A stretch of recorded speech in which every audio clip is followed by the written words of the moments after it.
How's it going there, guys? I'm going to try and make this video as quick as possible because I have a lot of facts to cover and a very short amount of time to do it in. So I'm just going to go ahead and scroll back up here to the top to a post made by Proud Gay Conservative on Tumblr. Link in the description to the post so you can go and check the post yourself and read the sources. Anyway, back to what I was saying.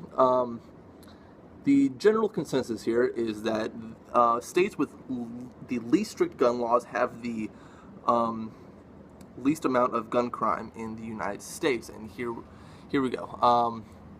Based on a list by Guns and Ammo in 2011, the top 25 most strict states, or top 26 if you count in D.C., account for 5,151 of the 8,583 gun deaths in 2011, leaving only 3,432 for the 25 states with the least strict gun laws. Not quite the 4 out of 5 that people like Andrew Ford have claimed in that picture that's been going around.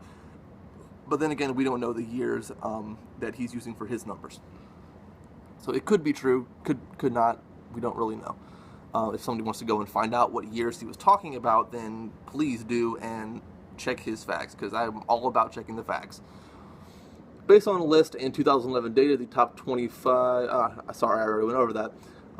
Simple comparison. California has some of the strictest gun laws in America, and in 2011 they accounted for the most gun-related murders, 1,220. Meanwhile, Arizona accounted for only 222 murders that same year. So you're seeing an increase of about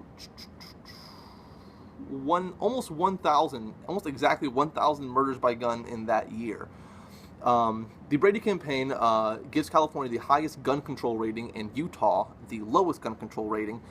2011, California, 1,220 gun deaths. Utah, meanwhile, had only 26.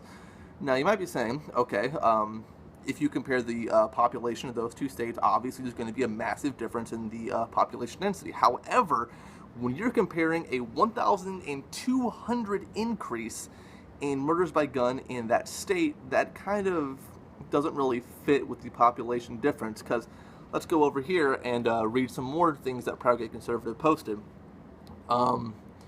Most of the 10 states with the least strict gun control fall significantly towards the bottom of the list per capita.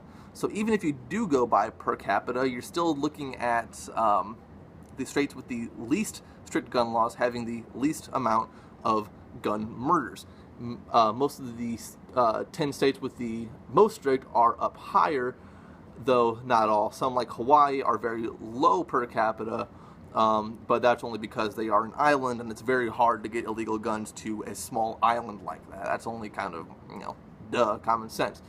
Now, those numbers came in 2010. She could not find the 2011 per capita by state to go with her original post. So if you want to go to the post in the link down below, you can go ahead and read through that yourself and read through the sources and decide for yourself whether or not you want to believe them. Again, I'm just presenting to you the numbers and the information that I have found. This is all for you to go and do your own research and your own thinking. Again, I am very pro-gun, extremely pro-gun, so obviously my bias is going to be towards less gun control. That's just the facts. So I'm giving you the facts for you to go and make your own decisions based off of. Scrolling down here to a post made by Lullady, L-U-L-L-A-D-I-E. Again, I'll put the link down below so you can go and read through the post and check the sources yourself. According to that, let's go through the U.S. property crime and handgun supply. Property crime includes like burglaries, robberies, breaking and entering, those kind of things. We're seeing in 1973 the amount of handguns in the United States was roughly around 35 million. Around 35 million. The exact number is not exactly on here. Fast forward to 2009, you're at 115 million, which is a hell of a fucking increase. Meanwhile, the U.S. property crime starts off in 1973 around in between 3,500 and 4,000, so around 3,750 or so, and it does go up a little bit. The highest is around 1981, which is getting close to 5,500 that year. However, though, the most current numbers on here in 2009, that number goes down to around 3,000 or less property crimes, while the handgun supply has gone up to 115 million. So you're not seeing a correlation with guns and gun crime. If anything, you're seeing a correlation between the amount of guns and the less amount of gun crime, as I have stated in my previous video with the numbers of guns in the United States and the rate of gun murders in the United States. If you want to go watch that video, it should be over in the related video section, or just click on my fucking channel and go find it. I only have 2 videos right now, so whatever. Alright. Now, these numbers come from a website, gunfacts.info. Not sure 100% exactly where they get their sources from. They have their sources listed on their website, so if you want to go check that out, again, link down below to the post on Tumblr.